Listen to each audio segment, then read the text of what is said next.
2022년 여주 KCC 스위첸 84타입 41층 매물이 5억 9,200만 원에 거래됐습니다. 당시에는 남한강 조망이 가능한 강 주변 아파트들이 인기가 많았습니다. 그 중에서도 여주와 양평의 부동산이 핫했습니다. 아직 다른 지역들에 비해 저렴했기 때문에 상승장 끝물에 많은 투자자들이 몰려들었죠. 하지만 3년이 지난 지금 동일 타입 46층 매물이 4억에 나와 있습니다. 고점 대비 거의 2억가량 저렴한데도 거래가 안 되고 있는데요. 여주와 양평 부동산은 앞으로 어떻게 될까요? 30대 중반 현아 씨는 대기업 기획팀에서 근무하는 직장인입니다. 또래보다 높은 연봉을 받으며 안정적인 직장 생활을 하던 그녀였죠. 그 전까지는 부동산에 대해 관심이 없었고 조그만 전셋집에서 혼자 살고 있었습니다. 그러던 어느 날 직장 선배 중 한 명이 부동산 투자로 3개월 만에 1억을 벌었다는 소식을 들었는데요.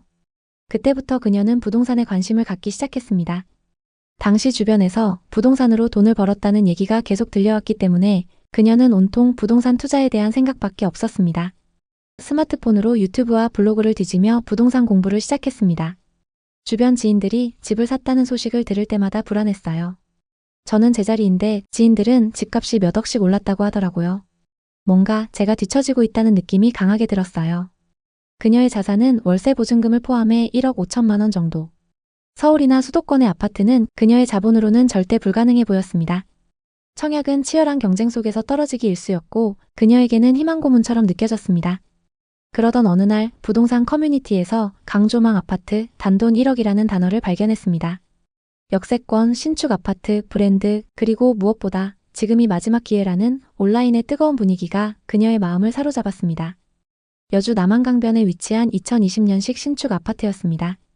수변공원과 강조망이 펼쳐지는 아파트로 수도권 외곽 지역으로는 이례적인 관심을 끌었죠. 그녀는 처음엔 여주가 경기도 어디쯤인지도 몰랐습니다. 하지만 부동산 유튜버들과 커뮤니티의 긍정적인 전망에 점점 빠져들었죠. 솔직히 여주가 어딘지 정확히 몰랐어요. 근데 경강선을 타면 판교와도 충분히 가깝다고 생각했죠. 남한강 조망에 1군 브랜드 아파트라면 실거주하려는 사람도 많을 거라 믿었어요. 아파트 시세를 검색하며 그녀는 점점 투자에 대한 열망이 커졌습니다. 그 주 주말 근처 부동산에 찾아갔죠. 남한강 뷰는 수요가 끊이지 않아요. 브랜드 아파트의 신축이니 투자 가치도 확실합니다. 중개사의 자신감 넘치는 목소리는 그녀를 안심시켰습니다. 단지 앞 수변공원을 걸으며 강 너머로 노을이 지는 풍경을 바라봤습니다. 공원엔 많은 사람들이 아파트를 바라보고 있었고 신축 아파트의 외관은 너무 멋있었습니다. 이 정도 아파트면 앞으로 많이 오를 것 같아. 부동산에서 보여준 매물은 그녀의 마음을 완전히 사로잡았습니다. 84타입의 남한강 조망이 가능한 매물이었죠. 가격은 4억 6,300만 원. 전세 3억 5천만 원에 입주하신다는 분이 있어요. 전세 끼고 갭투자로 1억 1,300만 원이면 됩니다. 그동안 모았던 돈과 보증금을 탈탈 털어 자금을 마련했습니다. 기존 월세집보다 보증금이 저렴한 곳으로 이사를 가면서까지 시도하는 모험이었죠.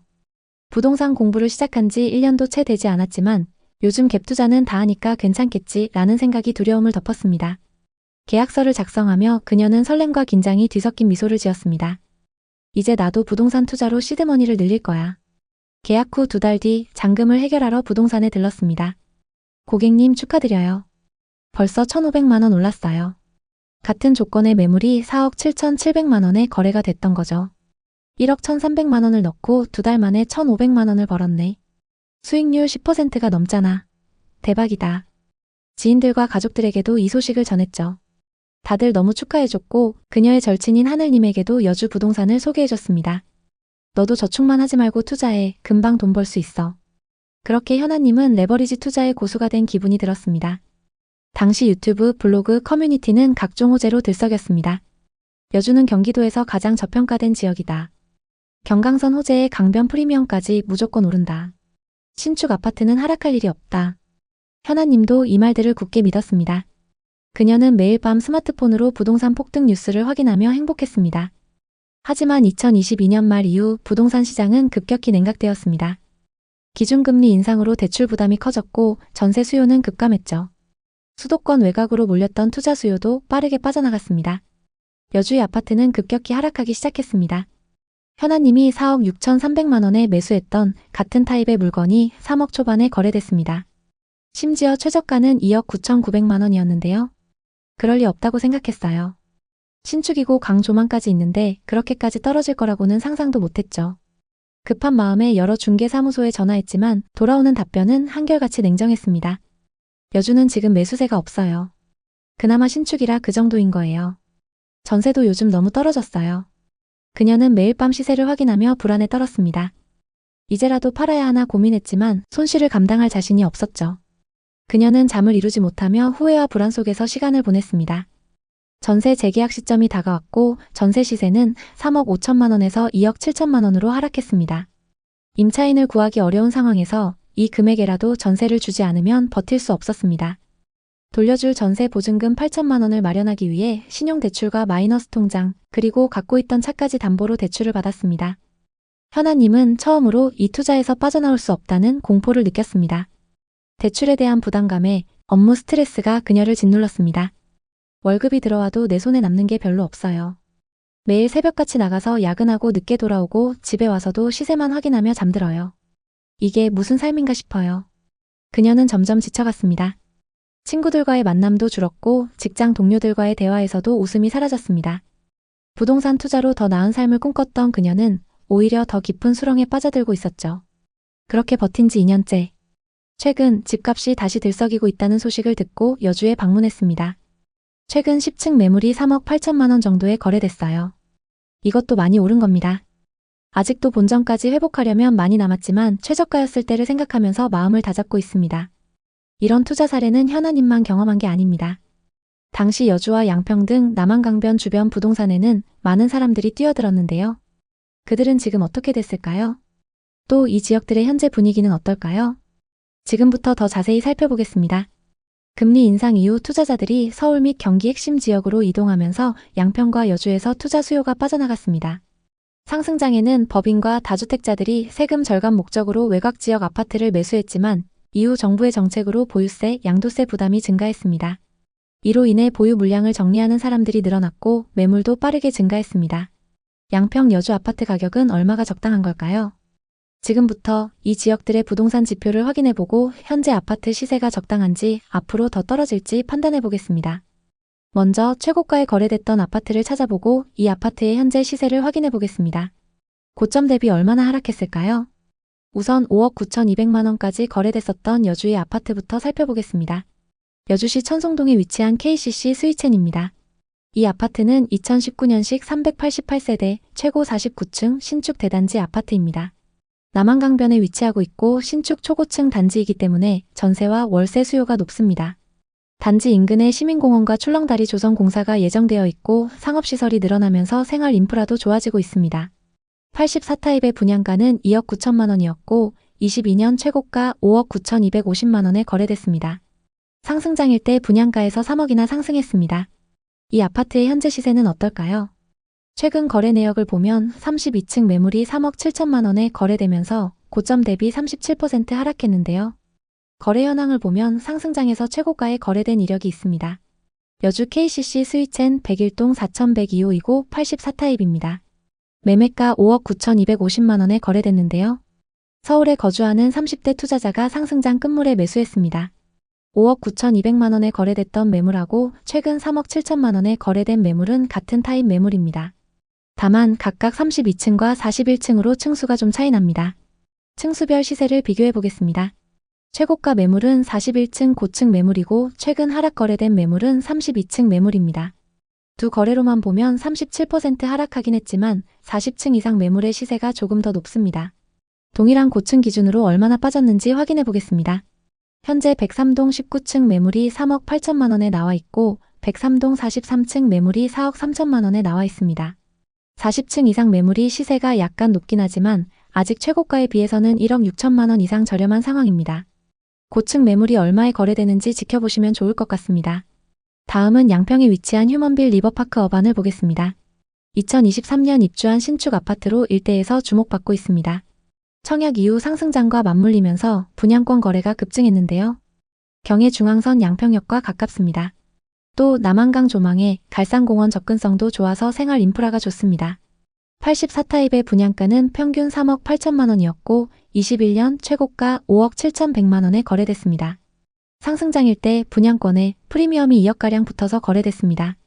이 아파트의 현재 시세는 어떨까요? 거래 내역을 자세히 살펴보겠습니다.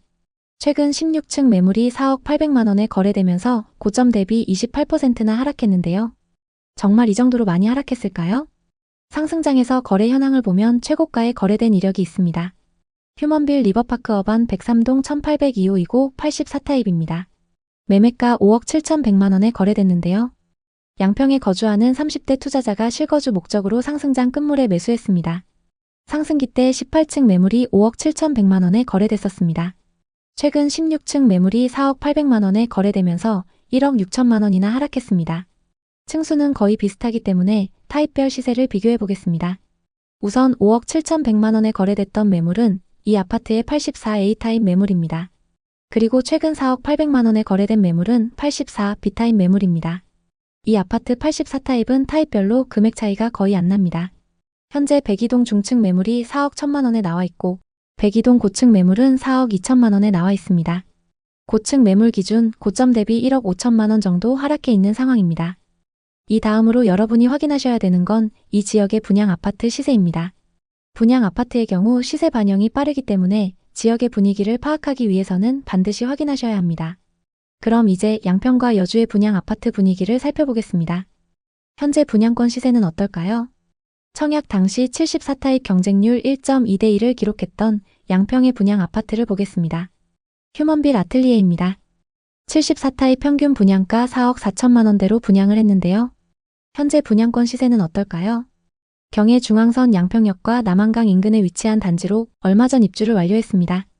인근 시세 대비 메리트가 없어서일까요? 대부분 매물에 마이너스 프리미엄이 붙어서 나와 있습니다. 현재 74타입 매물 중에는 분양가보다 5,500만 원까지 하락한 마피 매물이 있습니다. 102동 6층 매물이 분양가에서 5,500만 원이 떨어져서 나와 있습니다. 다음은 여주입니다. 청약 당시 최고 경쟁률이 13대 1을 넘으면서 엄청난 경쟁을 보인 단지인데요. 여주역 자이 헤리티지로 2027년 하반기 입주 예정입니다. 현재 84타입 기준 신축 프리미엄이 붙어서 분양가보다 비싸게 나와 있습니다. 108동 3층 매물은 분양가 4억 9,300만 원에서 프리미엄이 1,000만 원 붙어서 나와 있습니다. 입주 시기가 많이 남아있기 때문에 프리미엄 시세가 어떻게 변화하는지 계속 지켜보시는 게 좋습니다. 미분양 현황을 살펴보겠습니다. 양평에는 24년 하반기 미분양 매물이 쌓였다가 소진됐고 현재는 적정 수준의 미분양 매물이 누적되어 있습니다.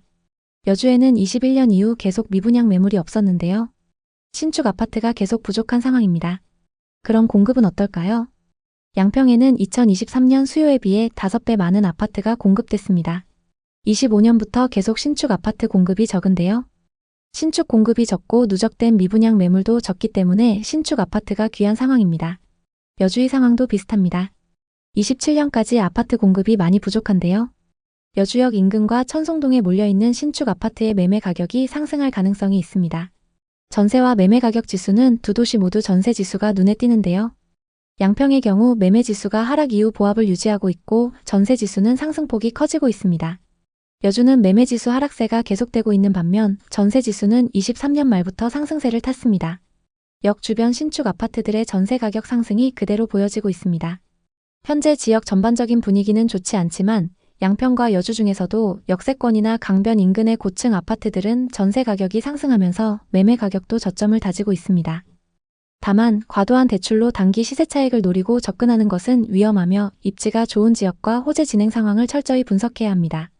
양평과 여주는 앞으로 발전 가능성이 있는 도시지만 아직은 거래량이 적고 수요보다 공급이 많은 상황입니다. 지금은 시장을 관망하면서 자본과 실력을 늘려야 할 때입니다. 앞으로도 양평과 여주를 포함한 부동산 시장의 최신 동향을 깊이 있게 전달하겠습니다. 오늘도 영상 봐주셔서 감사합니다. 항상 여러분의 성공적인 투자를 응원하겠습니다. 오늘 영상이 도움되셨다면 구독, 좋아요 부탁드립니다. 감사합니다. 40대 중반 재우 씨는 부산에서 국밥집을 운영하는 사장님입니다. 밑바닥부터 시작해 성실히 식당을 운영했고 늘 한결같은 맛으로 많은 사람들에게 사랑을 받았습니다. 그 덕분에 식당은 부산뿐만 아니라 전국적으로 유명한 집이 됐죠. 10명이 넘는 직원이 일하는 식당은 매출도 엄청났습니다. 매장은 2호점까지 열면서 탄탄대로를 걷고 있었습니다. 이렇게 키웠으니 이제 투자를 좀 해야지. 그동안 쌓아온 자본금을 어떻게 굴릴지 고민이 시작됐습니다. 은행 예금은 이자가 너무 적어 매력이 없었고 주식은 변동성이 커서 손대기 망설여졌죠.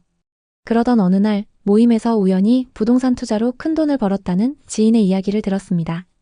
친하게 지내는 일식집의 사장님이었는데 5억을 투자해서 수익률 50%를 달성했다는 말을 들었던 거죠. 그 순간 재우 씨의 머릿속에 바로 이거다 라는 생각이 들었습니다. 특히 당시 부자들이 많이 몰린다는 오션뷰 아파트가 그의 마음을 사로잡았습니다. 오션뷰 신축 아파트의 삶 그리고 자산 가치까지 오르면 얼마나 좋을까? 그는 부동산 투자에 대해 아는 건 많지 않았지만 사업에서 성공한 경험이 자신감을 키워줬습니다. 내가 돈 버는 방법을 알고 있으니 부동산 투자도 어렵지 않을 거야. 그는 그렇게 믿었습니다. 하지만 이 자신감이 그의 발목을 잡을 줄은 그땐 몰랐죠. 어느 토요일 저녁 재우 씨는 사업가 모임에 나갔습니다. 오랜만에 만난 지인들과 술잔을 기울이며 이런저런 이야기를 나누던 중 한 대표가 자신만만하게 말을 꺼냈죠. 요즘 마린시티 쪽 부동산이 핫해요. 서울에서까지 와서 사더라고요. 저도 그쪽에 투자해서 2년 만에 3억 정도 번 것 같네요. 그 말은 재우 씨의 귀에 쏙 박혔습니다. 마린시티면 부산에서 제일 비싼 지역 맞죠? 대교가 한눈에 보이고 반짝이는 바다와 고층 빌딩이 어우러진 그곳. 매일 아침 창밖으로 그런 풍경을 본다면 인생이 얼마나 근사할까? 게다가 집값이 오르면 돈까지 벌 수 있다니 놓칠 수 없는 기회 같았어요. 집에 돌아온 재우 씨는 바로 유튜브를 켰습니다. 마린시티 부동산, 부산 오션뷰 아파트 투자 이런 키워드로 검색하자 화려한 영상들이 줄줄이 나왔죠. 유리창에 비친 푸른 바다, 럭셔리한 아파트 로비, 고급스러운 인테리어. 영상 속 자막은 더 자극적이었어요. 지금이 마지막 기회. 마린시티, 부산의 강남. 재우 씨는 영상을 볼수록 더 빠져들었습니다. 이거야. 이거면 내 인생도 한 단계 업그레이드 되는 거야. 그는 밤늦도록 부동산 관련 블로그를 읽고 유튜버들이 추천하는 투자 지역을 메모했어요. 마린시티 아파트는 부산의 랜드마크로 서울은 물론 외국인 투자자까지 몰리고 있다는 이야기가 많았죠. 재우 씨는 점점 확신에 차올랐습니다. 부산 바다가 보이는 집은 다르다니까. 이건 실패할 수가 없어. 그 주 주말 재우 씨는 서둘러 마린시티 근처 부동산으로 향했습니다. 부동산엔 다양한 매물 리스트가 있었습니다. 중개사는 재우 씨를 보자마자 친절하게 매물을 소개했습니다. 마린시티는 신축 아파트도 좋지만 구축을 사두시면 더 투자 가치가 있습니다. 곧 재건축을 하게 되면 저쪽 신축 단지들보다 더 비싸질 거예요. 다른 직원도 자신감 넘치는 목소리로 말했죠. 사장님, 이 매물은 진짜 마지막이에요. 아직 구축이라 신축 아파트들보다 저렴하고 투자 가치가 더 높습니다. 재우 씨는 마지막이라는 말에 마음이 급해졌습니다. 역세권에다가 앞으로 재건축이 되면 저 새 아파트들보다 더 비싸진다는 말. 그는 머릿속으로 고민에 빠졌습니다. 그래도 새 아파트를 사는 게 낫지 않을까? 재건축 언제 될지도 모르는데. 중개사는 계속 재우 씨를 설득했어요. 사장님 같은 분이 딱 어울리는 매물이에요. 재건축은 무조건 됩니다. 집으로 돌아와 해당 아파트를 검색해봤죠. 각종 블로그나 기사에서도 재건축 얘기가 한창이었고 결국 재우 씨는 확신을 갖게 됐습니다. 그는 마린시티에 96년식 재건축 호재가 있는 아파트를 계약하기로 했습니다. 23평의 매매 가격은 11억 4천만 원, 전세는 3억이었죠. 사무소를 나오며 재우 씨는 뿌듯했습니다. 재건축만 되면 몇 억은 금방이야. 계약 후 몇 달 뒤 지인들과의 모임에서 또 부동산 이야기가 한창이었습니다. 재우 씨는 마린시티 쪽 재건축 아파트에 투자한 이야기를 했죠. 그랬더니 한 지인이 말했습니다. 내가 얼마 전에 거기 가봤거든. 요즘 거기 호가가 13억이던데 11억 4천만 원에 산 거면 싸게 잘 샀네. 너무 비싸서 난 못 샀어. 그 말에 기분이 좋았던 재우 씨는 밥값도 계산하면서 자랑했습니다. 재건축만 되면 15억도 간다던데 가보면 알겠지. 투자한 자산이 늘어나는 걸 보면서 자신감이 더 붙었고 사업도 더 크게 확장했습니다. 그는 새 창고를 임대하고 배달 차량도 2대 추가했죠. 그러던 어느 날 계약했던 부동산에서 연락이 왔습니다. 사장님, 전세입자가 연락 왔는데 나가고 싶다네요. 요즘 전세 시세가 많이 떨어져서 그런 것 같아요. 재우 씨는 당황했지만 시세에 맞게 조정하기로 했죠. 처음에 3억이었던 시세가 2억 3천만 원까지 떨어졌고 7천만 원을 돌려줬죠. 사업 확장에 돈을 투자했던 재우 씨는 겨우 자금을 맞출 수 있었습니다. 임차인에게 돌려주고 나니 재우 씨의 통장은 텅 비어버렸어요. 그래, 집값이 곧 오르면 이 정도 손실은 메울 수 있어. 그리고 어차피 매달 사업으로 버는 돈이 있으니까 또 모으면 돼. 재우 씨는 스스로를 다독였습니다. 하지만 마음 한구석엔 불안이 점점 커져갔죠. 그는 부동산 앱을 켜고 매수한 구축 아파트의 시세를 확인했습니다. 시세를 보고 너무 깜짝 놀랐습니다. 예상과 달리 가격이 크게 하락했던 건데요. 11억 4천만 원에 매수했던 아파트가 7억 5천만 원까지 떨어져 있었습니다. 2년 만에 무려 4억의 손실을 기록했습니다. 2023년부터 부산 부동산 시장이 급격히 안 좋아졌던 겁니다. 정부의 금리 인상 정책으로 대출 이자가 급등했죠. 실수요자들은 이자 부담 때문에 집을 사려는 계획을 미뤘고 외부 투자자들도 관망세로 돌아섰습니다. 부산의 상급지도 예외는 아니었습니다. 매수자는 사라지고 매물은 쌓여갔습니다. 너무 답답했던 재우 씨는 부동산에 들러 상담을 했습니다. 사장님, 지금 시장 분위기가 너무 안 좋아요. 급매로 내놔도 볼 사람이 없습니다. 금리가 낮아야 재건축 사업도 진행을 하는데 그것도 지금은 어려울 것 같네요. 그의 머릿속은 혼란으로 가득했죠. 문제는 아파트에만 그치지 않았습니다. 재우 씨의 재정은 점점 악화됐습니다. 코로나 이후 소비가 줄면서 매출도 30%나 감소했습니다. 식당들이 주문을 줄이고 마트도 재고를 소진하느라 발주를 미뤘습니다. 직원 월급, 창고 임대료, 차량 유지비까지 겹치니 회사 자금이 바닥을 보이기 시작했습니다. 재우 씨는 밤마다 잠을 이루지 못했습니다. 직원 월급이 밀리면 어쩌지? 상황이 이렇게 될 줄 몰랐는데. 한때 자신감 넘치던 사업가는 이제 초조함과 두려움에 휩싸였습니다. 2025년 초 재우 씨는 더 이상 버틸 수 없었습니다. 우선 늘렸던 사업을 줄이고 재정비해야겠어.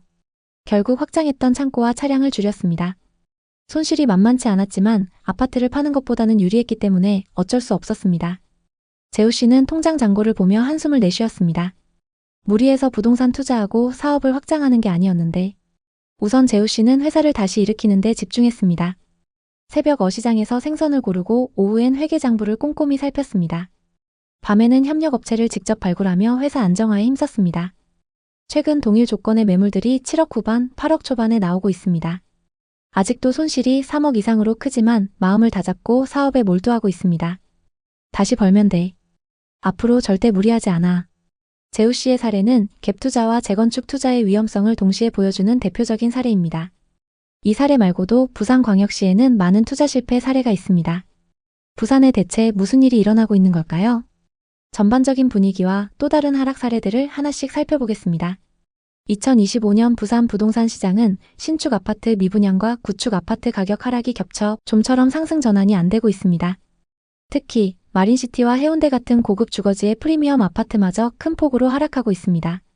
부산에서 가장 좋다고 평가받는 LCT와 두산 이브더 제니스는 최근 1, 2년 사이 최대 5억 이상 하락했습니다. 예를 들어 LCT의 경우 고점 대비 40% 가까이 가격이 떨어지며 매물이 쌓이고 있습니다. 이는 부산 부동산 시장의 수요와 투자 심리 위축을 보여줍니다. 2025년 6월 기준 부산의 미분양 아파트는 4,565가구로 전월 대비 증가했습니다. 특히 완공 후 미분양은 2,261가구로 2달 연속 2,000가구를 넘었습니다. 예를 들어 강서구 에코 델타시티의 아테라는 분양가 상한제에도 불구하고 0.36대 1의 저조한 청약 경쟁률을 기록했습니다. 부산의 아파트 착공 물량은 10년 만에 최저 수준으로 떨어졌습니다. 하지만 현재 수요가 더 부족해서 가격 하락 압력이 더 강하게 작용하고 있습니다. 이처럼 인구 감소, 수요 위축, 미분양 증가로 인해 부산 아파트 시장은 하락세를 이어가고 있습니다. 부산은 2021년과 2022년 초부터 상승세를 타며 많은 사람들의 관심을 끌었습니다. 부산의 부동산 시장은 최근 몇 년간 많은 변화를 겪어왔습니다. 이 변화는 단순히 가격 변동을 넘어서 부산 지역 경제와 주거 환경에 대한 깊은 영향을 미쳤습니다. 특히 최근 몇 달간 부동산 거래가 급격히 둔화되면서 많은 사람들의 우려가 커지고 있습니다. 계속해서 상승 거래됐던 신축 오션뷰 아파트들이 하락세를 보이고 있으며 경매에서의 낙찰가율도 낮은 수준을 유지하고 있습니다. 재건축이 예정된 아파트들의 분담금이 높아지고 있어 투자자들에게 부담을 주고 있습니다. 또한 부산은 일자리 부족과 청년층의 유출 등 경제적 문제로 인해 부동산 시장이 더욱 침체될 가능성이 큽니다. 부산의 매물은 많지만 거래가 이루어지지 않는 상황은 부동산 시장이 쉽게 회복되지 않을 거라는 걸 말해주고 있습니다. 부산 부동산은 여전히 투자 가치가 있지만 부동산을 매수할 때는 신중한 접근이 필요합니다. 이제 부산의 부동산 시장, 특히 비싸게 거래된 지역들의 현재 상황에 대해 자세히 살펴보겠습니다. 먼저 16억까지 거래됐던 수영구 광안동의 아파트를 보겠습니다. 쌍용 예가 디오션입니다. 2014년식 928세대 준신축 단지로 일대에서 주목받고 있습니다. 분양 당시 평당 950만원에서 1000만원 선에 분양했는데요. 역세권의 광안해변 접근성 그리고 광안대교 조망으로 엄청난 상승세를 보였습니다. 생활 인프라가 좋기 때문에 전세와 월세 거래량도 높습니다. 84타입이 2019년 12월 평균 8억 2,500만 원이었고 21년 16억에 거래됐습니다. 상승장일 때 1년 반 만에 8억가량 상승 거래됐습니다. 이 아파트의 현재 시세는 어떨까요? 최근 21층 매물이 9억 5,500만 원에 거래되면서 고점 대비 6억 이상 하락했습니다. 정말 이 정도로 많이 하락했을까요? 2021년 계약된 매물은 103동 4,203호 매물입니다. 매매가 16억에 거래됐는데요. 40대 부부가 실거주 목적으로 상승장에 매수했습니다. 상승기 때 42층 매물이 16억에 거래됐고 최근 21층 매물이 9억 5,500만 원에 거래되면서 6억 하락했습니다. 이 두 매물은 층수와 타입 그리고 조망이 많이 차이 나는데요. 최고가에 거래됐던 매물은 초고층의 광안대교 조망으로 이 아파트의 로얄 매물입니다. 동일 조건의 현재 시세를 보면 103동 39층 매물이 12억, 고층 매물은 12억 4천만 원에 나와 있습니다. 같은 동의 광안대교 조망 그리고 고층 매물인데도 고점 대비 4억 하락해 있는 상황입니다. 다음은 최고가 16억까지 거래됐던 동래구의 아파트를 보겠습니다. 동래구 온천동에 위치한 동래 럭키입니다. 이 아파트는 1983년식 1536세대의 재건축 단지입니다. 1호선 4호선 동래역 역세권에 롯데백화점과 마트가 가깝습니다. 대지 지분이 크기 때문에 상승장에서 많이 주목받았습니다. 부산의 많은 재건축 단지 중에서도 해안가 대장은 삼익비치, 내륙 대장은 동래 럭키라고 불리고 있습니다. 132타입이 2019년 12월 평균 8억 3천만 원이었고 20년 10월 최고가 16억에 거래됐습니다. 짧은 기간 동안 8억가량 상승했습니다. 이 아파트의 현재 시세는 어떨까요? 최근 7층 매물이 10억 5천만 원에 거래되면서 고점 대비 5억 5천만 원 하락했는데요. 공사비 이슈로 재건축 사업 분위기가 좋지 않기 때문에 하락세가 계속되고 있습니다. 2020년 거래된 매물은 20동 1107호입니다. 매매가 16억에 거래됐는데요. 연제구에 거주하는 40대 투자자가 상승장에 매수했습니다. 최고가에 거래됐던 매물은 20동 11층 매물이고 최근 하락 거래된 매물은 7층 매물입니다. 최고가 대비 34% 하락했는데요. 동일한 조건의 매물들이 얼마에 나오고 있는지 살펴보겠습니다. 동래 럭키 6동 6층 매물이 11억에 나와 있고 20동 12층 매물도 11억에 나와 있습니다. 매물을 12개 부동산에 내놨는데도 거래가 잘 안 되고 있는 상황입니다. 이 다음으로 여러분이 확인하셔야 되는 건 이 지역의 분양 아파트 시세입니다. 그럼 이제 부산의 분양 아파트 분위기를 살펴보겠습니다. 현재 부산에는 거래가 가능한 분양권 매물들이 많이 쌓여 있습니다. 현재 분양권 시세는 어떤지 살펴보겠습니다. 청약 당시 입지 대비 고분양가라는 평가로 미달을 기록했던 아파트를 보겠습니다. 84타입 평균 분양가 5억 9천만 원대로 분양을 했는데요. 현재 분양권 시세는 어떨까요? 부산 남구 우암동에 위치한 두산 위브더 제니스 오션시티입니다. 3,000세대가 넘는 대단지이고 26년 입주를 앞두고 있습니다. 인근의 다른 신축 아파트들도 많이 들어설 예정인데요. 일부 매물에 마이너스 프리미엄이 붙어서 나와 있습니다. 115동 4층 매물은 분양가 5억 900만 원에서 1,000만 원이 떨어져서 분양가보다 싸게 나와 있습니다. 다음은 청약 당시 엄청난 경쟁을 보였던 곳입니다. 최고 경쟁률이 47대 1을 넘었는데요. 백양산 부암 서이스타일스입니다. 25년 2월 8일부터 9일까지 사전 점검을 진행했고 곧 입주를 앞두고 있습니다. 입주가 다가오면서 마이너스 프리미엄이 붙은 매물이 많이 나오고 있는데요. 101동 3층 매물은 분양가 4억 7,600만 원에서 마피 3,400만 원이 붙어서 분양가보다 싸게 나와 있습니다. 미분양 현황은 어떤지 살펴보겠습니다. 부산에는 24년 초부터 미분양 매물이 쌓이기 시작했습니다. 조금씩 소진되고는 있지만 아직 5천여 세대의 미분양 매물이 누적되어 있습니다. 누적된 미분양 아파트를 검색해보면 기장과 강서구, 동래구, 그리고 금정구에 입주하는 단지들의 미분양 매물이 쌓인 걸 볼 수 있습니다. 미분양 매물이 많이 쌓여 있다는 건 지역 전체에 안 좋은 소식인데요. 그럼 공급은 어떨까요? 부산에는 2020년부터 4년간 많은 신축 아파트가 공급됐습니다. 미분양 매물이 증가했던 이유도 이것 때문인데요. 다만 24년부터 향후 몇 년 동안 계속 신축 공급이 적습니다. 신축 공급이 적기 때문에 지금 쌓여있는 미분양 매물은 입지가 괜찮은 곳들부터 순차적으로 소진될 걸로 보입니다. 전세와 매매 가격 지수는 하락세가 계속되고 있는데요. 매매 지수는 하락장 이후에도 하락세가 계속되고 있고 전세 지수도 좀처럼 상승 전환이 안 되고 있습니다. 부산 부동산에 대해선 서로 상반된 전망이 있습니다. 해운대는 서울 강남처럼 한정된 입지이니 꾸준히 오른다는 전망도 있고 인구가 줄어들고 경제가 죽어가는 와중에 무슨 수로 오르겠나라는 전망도 있습니다. 어느 쪽이든 미래를 100% 맞출 순 없지만 공통된 사실은 미분양이 많다는 것, 그리고 최근 몇 년 새 최고점 대비 30% 이상 하락했다는 점입니다. 분명 저점보다 소폭 반등하는 구간이 올 수도 있지만 그 폭이 예전처럼 높지 않을 가능성이 큽니다. 여러 전문가들이 얘기하듯 금리나 경기 그리고 부산시의 인구, 정책 방향을 종합적으로 봐야 합니다. 부산이든 다른 도시든 자신이 감당할 수 없는 대출로 뛰어들었다가는 후회할 가능성이 큽니다. 일단 지금 같은 시기에 적금을 하며 자금을 모으고 시장 흐름을 공부해보는 것이 훨씬 안전합니다. 나아가 집을 고를 때도 싸다고 다 좋은 게 아닙니다. 남들이 좋아하고 쉽게 사고팔 수 있는 지역과 단지를 노려야 황금성과 가치가 높습니다. 부산에 관심 있는 분들에게 도움이 됐으면 좋겠네요.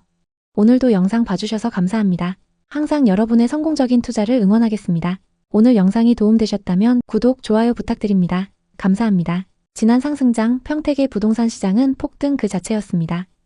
3억대에 분양했던 아파트가 3배 넘게 올라 9억을 넘겼던 경우도 있습니다.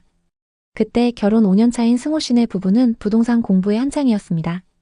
사실 그 전까지 부동산의 부자도 모르던 두 사람은 당시 부동산이 급격히 오르는 걸 보고 뒤처지지 않기 위해 공부를 시작했습니다.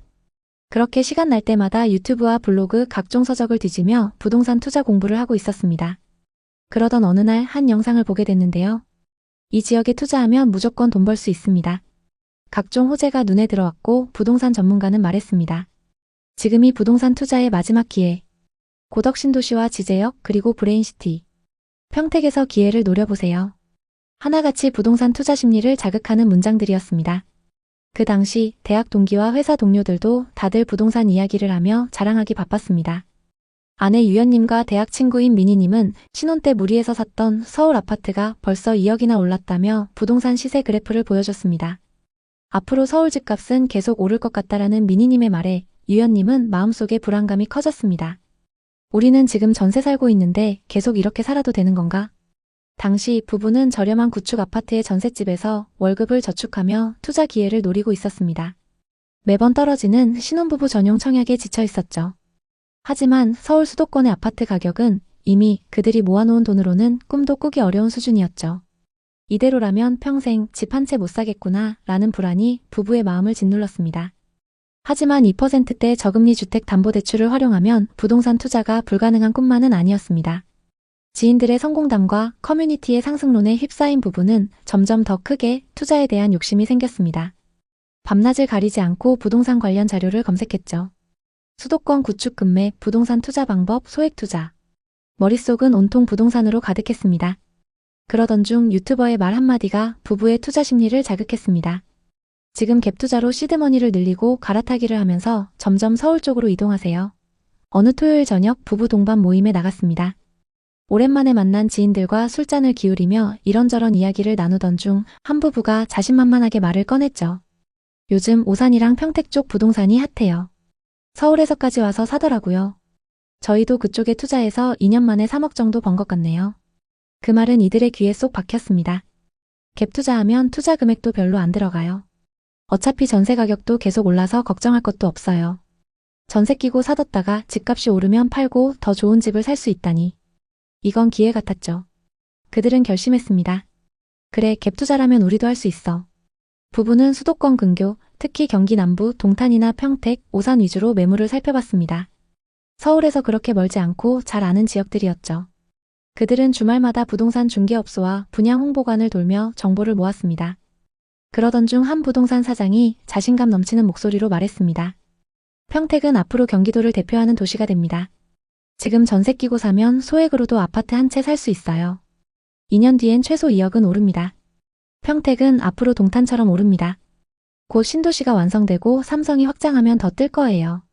다른 직원도 자신감 넘치는 목소리로 말했죠. 사장님, 이 매물은 진짜 마지막이에요. 아직도 저렴한 거예요. 절대 후회 안 하십니다. 부부는 마지막이라는 말에 마음이 급해졌습니다. 소액으로 살 수 있고 앞으로 2년 안에 크게 오른다는 말. 그들은 머릿속으로 고민에 빠졌습니다. 혹시라도 문제될 게 있나? 부동산에서는 계속 그들을 설득했어요. 두 분에게 딱 어울리는 매물이에요. 이 금액으론 이제 못 사요. 집으로 돌아와 해당 아파트를 검색해봤죠. 각종 블로그나 기사에서도 오른다는 얘기가 한창이었습니다. 결국 부부는 확신을 갖게 됐습니다. 평택의 신축 아파트는 매매가가 4억 3천만 원, 전세는 2억 9천만 원이었습니다. 갭은 1억 4천만 원이었죠. 부부는 저축 6천만 원, 신용대출 3천만 원, 청약 통장에 들어있던 돈, 그리고 부모님께 빌린 돈까지 합쳐 총 1억 4천만 원의 자금을 마련했습니다. 이를 기반으로 평택의 아파트를 갭투자로 계약했습니다. 1억 4천만 원으로 4억이 넘는 집을 샀다는 게 뿌듯했습니다. 계약서를 쓰는 순간 부부는 우리도 드디어 부동산 투자자가 됐다는 생각에 가슴이 벅찼습니다. 2022년은 부부에게 뭐든 되는 해였습니다. 그 시기 평택 부동산 시장은 가장 핫했고 그들이 투자한 아파트는 가격이 치솟았습니다. 계약한 지 2달 만에 4억 5천만 원의 매매 거래가 진행됐죠. 한 달에 1천만 원씩 번 기분이 들어서 너무 행복했습니다. 이 소식을 들은 부모님들도 기뻐하셨죠. 부부는 매일 부동산 앱에서 시세를 캡처하며 행복했습니다. 호가는 어느새 5억을 넘었고 탑층 매물은 7억까지도 올라왔습니다. 그들은 부부 동반 모임에서 이렇게 자랑하곤 했습니다. 이제 앞으로 평택 아파트는 계속 오를 거야. 너희들도 얼른 투자해. 친구들은 부러워했고 부부는 확신에 차 있었습니다. 다음 계획을 세우며 행복했습니다. 우리 이 아파트를 비싸게 팔아서 시세 차익을 만들고 동탄의 20평대 아파트로 갈아타자. 마치 부동산 고수가 된 것 같은 느낌이었고 블로그도 개설해 부동산 투자 스토리를 작성하기도 했습니다. 그뿐만 아니라 상승장은 부부의 소비 패턴도 완전히 바꿨습니다. 집값이 오르면서 마치 부자가 된 듯한 착각에 빠졌죠. 집으로 매달 1천만 원씩 버는데 이 정도쯤이야 라는 생각으로 쇼핑도 자주 하고 거의 매일 외식을 했죠. 아직 시세 차익을 본 것도 아니었는데 올라가는 숫자만 보고 부부는 이미 돈을 번 것처럼 행동했던 거죠. 매달 늘어가는 카드값을 볼 때마다 조금씩 불안했지만 어차피 집값이 오르면 다 해결될 거기 때문에 큰 문제 없을 거라 생각했습니다. 주말마다 스크린 골프와 명품 쇼핑을 즐기며 성공한 투자자라고 느꼈습니다. 하지만 이 모든 소비는 그들의 재정 상황을 점점 더 악화시키고 있었습니다. 불과 몇 달 만에 금리 인상으로 전세와 매매 금액이 동반 하락하기 시작했습니다. 전세 대신 월세가 늘어났고 그에 따라 부부가 계약한 아파트의 전세 시세도 급락했습니다. 전세입자가 전세금 5천만 원을 낮춰달라고 요구했죠. 마이너스 통장 대출에 고금리 대출로 5천만 원을 겨우 구해 전세 재계약을 진행했습니다. 더 나쁜 소식은 4억 3천만 원에 계약했던 아파트의 시세가 2억 9천만 원까지 하락했다는 겁니다. 이자 폭탄을 맞으면서 순식간에 1억 5천만 원을 날려버린 셈이었죠. 2025년 5월 동일 타입의 거래 금액은 2억 8천만 원이었습니다. 부부는 아직도 1억 5천만 원 손해 중입니다. 결국 갭투자로 시세 차익을 보려던 계획은 완전히 틀어졌고 언제 본전까지 회복할지도 알 수 없는 상황입니다. 평택과 인접해 있는 오산의 상황도 비슷합니다. 역 주변 단지들도 하락세를 면치 못하고 있는데요. 먼저 평택과 오산에서 상승률이 가장 높았던 아파트들의 시세 변화를 구체적으로 살펴보겠습니다. 오산대역 인근의 대표 단지인 오산대역 세교자이 84타입은 2021년 최고가 7억 3,500만 원에 거래되었지만 2025년 4월 기준 약 5억 5,700만 원으로 떨어졌습니다. 무려 2억 원 가까이 하락한 셈입니다. 이 단지는 2018년에 준공된 역세권 신축 아파트임에도 불구하고 고점 대비 큰 조정이 이루어졌습니다. 이는 세교 신도시 내 공급 과잉과 인프라 부족이 주요 원인으로 분석됩니다. 평택 고덕 신도시의 사례도 살펴보겠습니다. 평택 고덕 신도시의 자연엔 자이 84타입 역시 2021년 9억까지 거래되었으나 2025년 4월 기준 5억 수준으로 정확히 4억 하락했습니다. 고덕국제 신도시는 삼성전자 반도체 공장과 협력사들의 입주로 초기 관심을 끌었지만 엄청난 수의 신축 아파트 공급이 이루어지며 매물이 계속적으로 쌓이고 있습니다.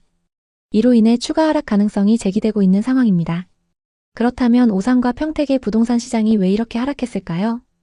오산 세교지구와 평택 고덕 신도시는 최근 대규모 아파트 단지가 연이어 입주하며 공급이 수요를 초과했습니다.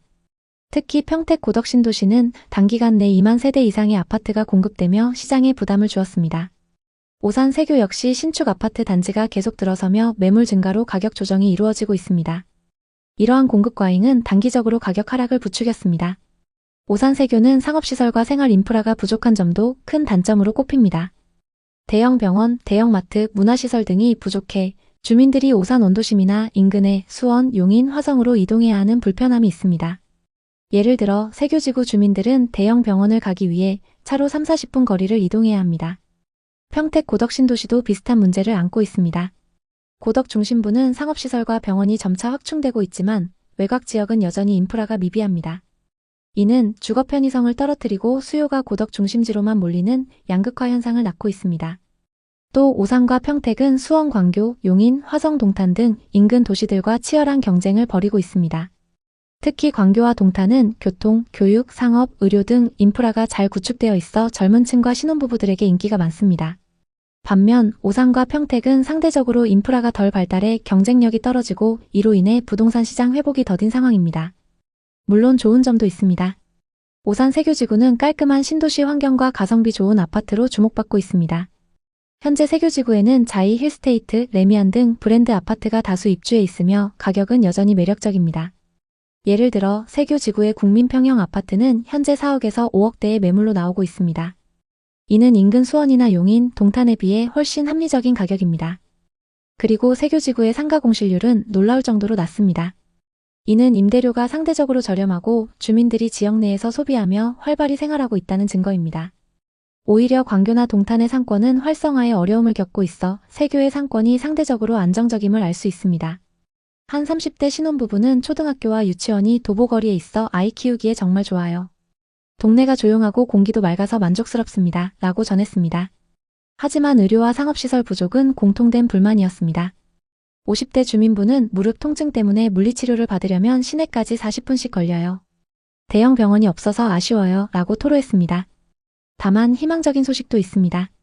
오산시는 세교지구 내 대형 메디컬 센터와 복합상업시설을 2026년까지 완공할 계획을 발표했습니다.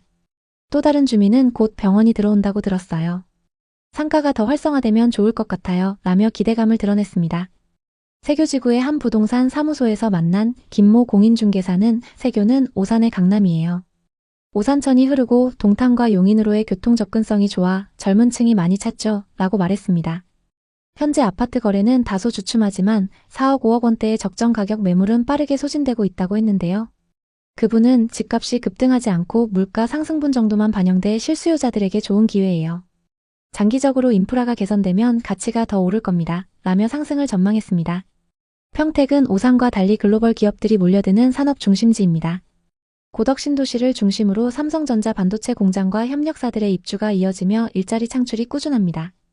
고덕신도시 내 30평대 아파트는 현재 4억대에 거래되며 오산 세교와 비슷한 가성비를 자랑합니다. 하지만 외곽 지역은 교통과 인프라 부족으로 수요가 고덕 중심지로 몰리는 양극화 현상이 두드러집니다. 사실 고덕신도시 외곽 지역은 상업시설과 병원이 부족해 많은 주민들이 불편을 호소하고 있습니다. 예를 들어 고덕 외곽의 한 주민은 마트나 병원을 가려면 차로 20-30분을 이동해야 해요. 중심지로 가야 모든 걸 해결할 수 있어 불편하죠. 라고 말했습니다. 하지만 평택시는 고덕신도시 내 상업지구 개발을 가속화하고 있으며 2027년까지 대형 쇼핑몰과 병원 유치를 계획 중입니다. 이는 지역의 생활 편의성을 높이고 부동산 시장 회복의 키가 될 것입니다. 평택의 가장 큰 강점은 반도체 산업의 성장입니다. 최근 좀 주춤하고 있지만 삼성전자는 고덕신도시에 대규모 투자를 이어가고 있으며 2030년까지 추가 공장 증설을 계획하고 있습니다. 이는 고용 창출과 인구 유입으로 이어져 부동산 시장에 긍정적인 영향을 줄 가능성이 큽니다. 한 부동산 전문가는 고덕신도시는 반도체 산업의 중심지로 장기적으로 안정적인 수요가 예상됩니다. 인프라만 보완된다면 가격 반등 가능성이 높아요. 이렇게 전망했습니다. 오산 세교와 평택은 입지와 성장 가능성, 호재 등 여러 측면에서 각자 다른 메리트를 갖고 있습니다. 오산 세교는 깔끔한 신도시 환경과 합리적인 가격으로 신혼부부와 젊은 층에게 사랑받고 있습니다. 평택은 반도체 산업의 성장으로 장기적인 투자 잠재력을 보유하고 있죠. 하지만 두 지역 모두 생활 인프라 부족이라는 공통된 과제를 안고 있습니다. 오산시는 세교지구 내 병원과 상업시설 확충을 통해 이 문제를 해결하려 하고 있으며 평택은 고덕신도시의 상업지구 개발과 교통망 확충에 힘쓰고 있습니다. 예를 들어 오산시는 2026년까지 세교지구에 대형 메디컬 센터와 복합 쇼핑몰을 완공할 계획이며 평택시는 고덕신도시와 평택원도심을 연결하는 트램 도입을 검토 중입니다. 이러한 인프라 개선은 두 지역의 부동산 가치를 높이는 계기가 될 것입니다. 오산 세교와 평택은 가성비 좋은 부동산과 성장 가능성을 동시에 갖춘 지역입니다. 현재의 가격 하락은 공급 과잉과 인프라 부족에서 비롯되었지만 두 지역 모두 이를 해결하기 위한 적극적인 개발 계획을 추진 중입니다. 이럴 때일수록 개발 진행 상황과 부동산 지표를 계속적으로 체크하시는 게 좋습니다. 지금 오산과 평택 부동산에 관심 있는 분들께 드리는 조언은 신중함입니다.